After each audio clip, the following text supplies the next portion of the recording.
Evolution has ended. We control the sound. It's time you all got down. We bring you electrophonic.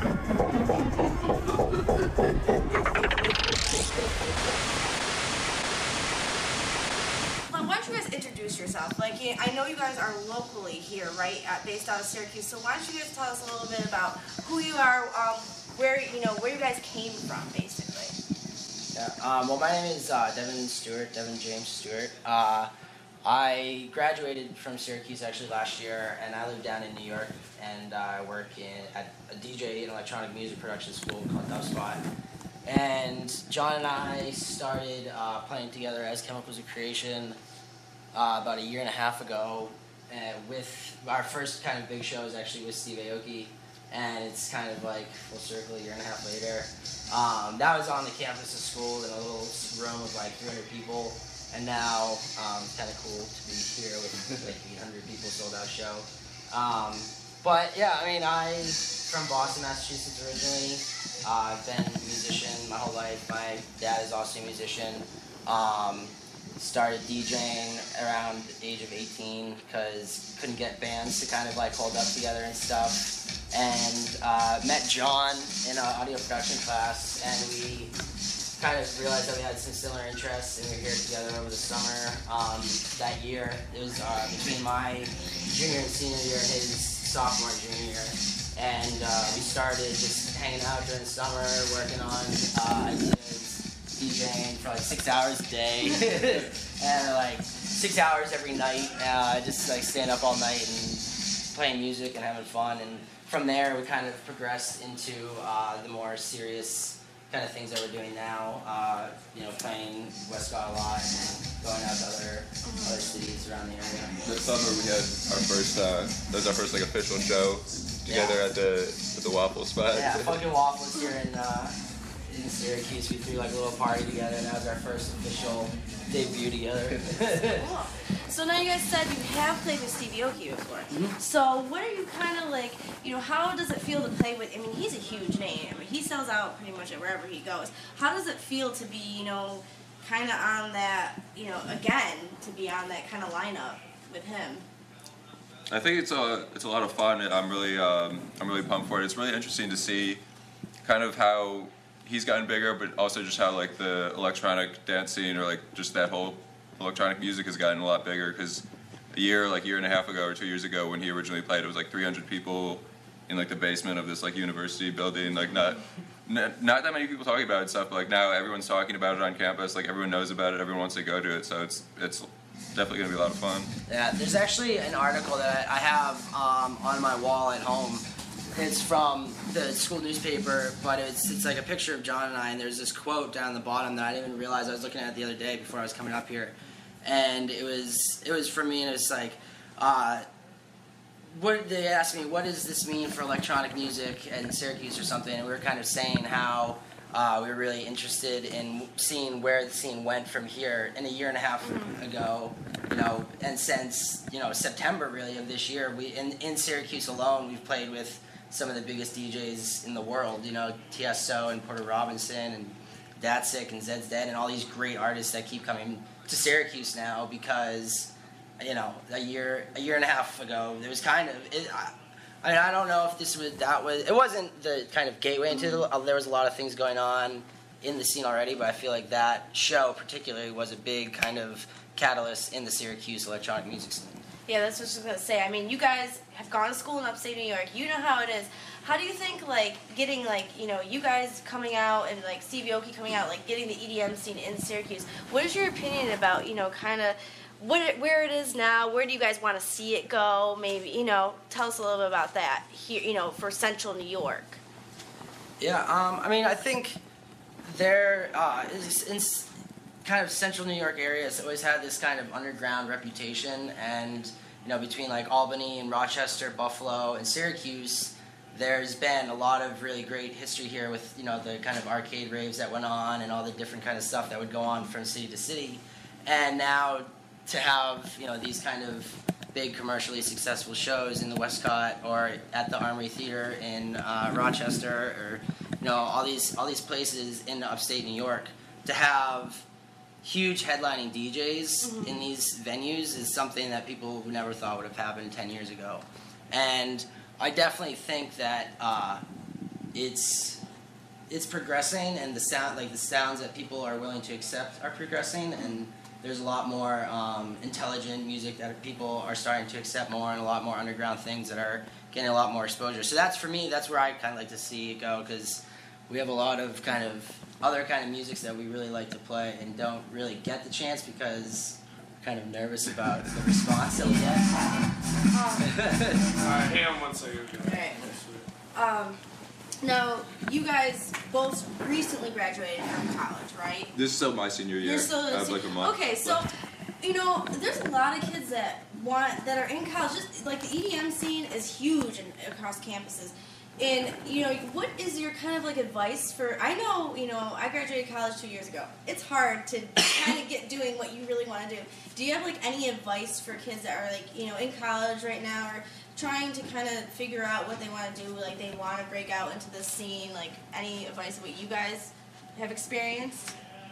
I'd say take any gigs you can, play as much as you can. Like, if you want to DJ and your friend is throwing a house party and he can't really offer you money or anything, but just to get the opportunity to get practice, learn what you're doing, get comfortable, and just get experience, get your name out there. Like, any chance you can get, it's definitely worth it. Like, when we were coming up, we took endless amounts of like Anything. doing like 3 or 4 house parties like a weekend, or like Fashion that extended shows. weekend. Like, Wow.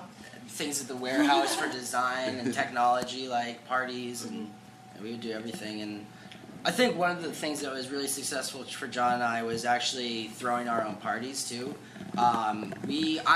That's how kind of John actually saw me DJ when I was like a sophomore or junior at one of these parties that I was throwing, and then John and I kind of joined forces a few months later, and something kind of like great started happening because we had all these really great friends that were doing photo and video, and we're kind of spreading on campus what was going on at these house parties that we were doing. And so we were able to really do exactly what we wanted. You know, we were playing the music that we wanted every single weekend, and weren't really having to cater to, you know, the music that at bottle service places, you know, like Lava or any of the other really successful kind of DJ spots around here that we could go. We were really successful on campus doing what we want, and we were actually able to make a little bit of money at those parties and stuff. So I think that building a name for ourselves and building an atmosphere that people kind of come to expect, that's what you gotta, you gotta define what it is that you want people to be attracted to, or you gotta know what it is that is gonna draw people into coming to your parties or people coming to see you play. So you guys are obviously like, what do you want to call yourselves? A dual DJ team? I don't know. What you get, like, how do you think, you know, advantage of having 2 DJs at once? Like, what is that advantage, you know, that you have over other DJs that are just by themselves? I think it helps to keep like kind of a focused sound or like direction that you're going in, where you're bouncing ideas off of each other and like getting feedback about what you're going for, what type of like vibe you're trying to get, and then how it's coming off or whatever. 'Cause it can be pretty hard DJing or just like practicing and stuff and getting like honest reaction, or just kind of knowing what people are thinking if you're just messing around or whatever. Yeah, and I think once you start playing with a person, you start to know what they're playing, or you kind of expect what they're going to be playing sometimes, and so you can really focus on getting the music tight, and I can be, you know, working on EQs while John's, you know, either picking out other songs to start playing in and mixing in, and it just really helps because we both have so many different songs that we want to play, and we have different tastes, but that they work together is really the kind of like the great thing where it happens is, you know, he might have some really cool like UK bass stuff that I've heard, and it works well with like the electro house stuff or something that I've found. So finding the similarities between like genres of music and making those work is part of the fun for it, and part of the successfulness of it, I think, too. Awesome. So now, what can we expect tonight and, you know, in the future for you guys? Tonight, We plan to just, bring a lot of energy. That's what the Steve Aoki shows, I think, are about, really. It's being very energetic, partying. He has a very punk rock vibe, which I come from a little bit too. I understand that. So I'm very excited for this show because I think it's just going to be a lot of fun. A lot of people, not really caring and just getting down to the music. So I'm pretty excited about that. Yeah, definitely that vibe where just people in the audience just don't really know what's going on, don't know what's happening, but they like it. Like that kind of vibe where you don't know what's happening, you don't really know clearly what's going on, but you know that you like You're it. You know enjoying that the you're moment. getting You're into it. there.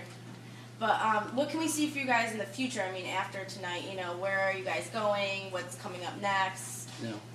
We have a lot of productions that we've been passing back and forth and working on that. We're trying to step our game up on that end, trying to get more things out, across the internet and hopefully distributed through labels or some sort of distribution avenues, so that we can start really kind of spreading music out there and being able to travel more.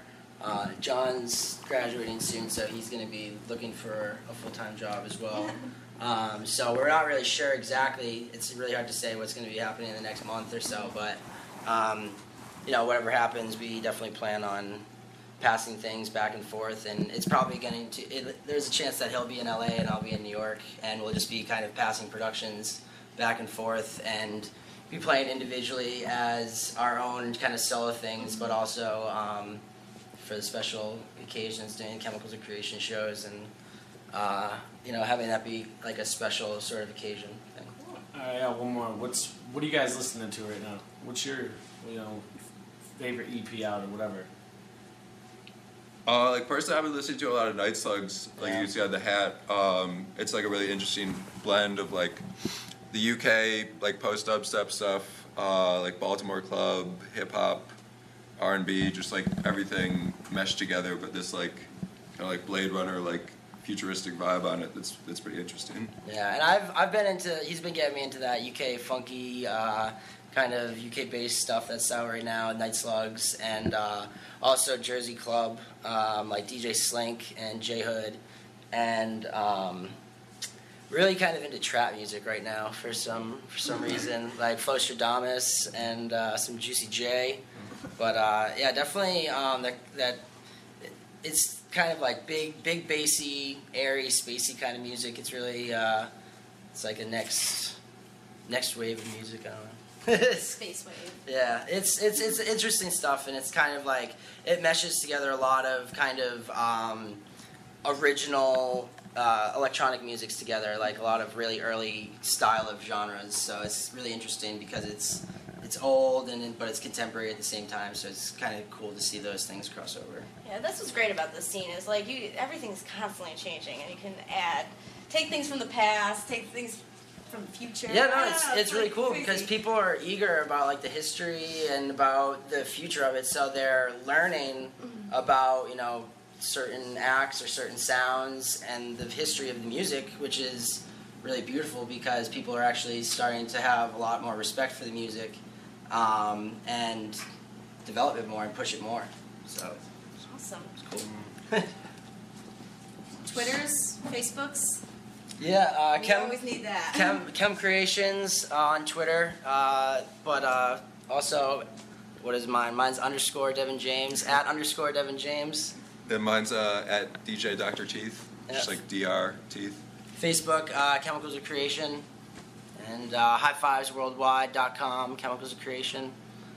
SoundCloud. The other day, Friday was National High Five Day. Oh, no kidding. Yeah. No kidding. Yeah, that's our management agency. So if you want to book us, highfivesworldwide.com. That's soundcloud.com/chemicals of creation. Yep. So you're on SoundCloud too, also. SoundCloud, yep. Awesome, guys. Well, thank you so much for sitting down with us. Thank you. Hanging out.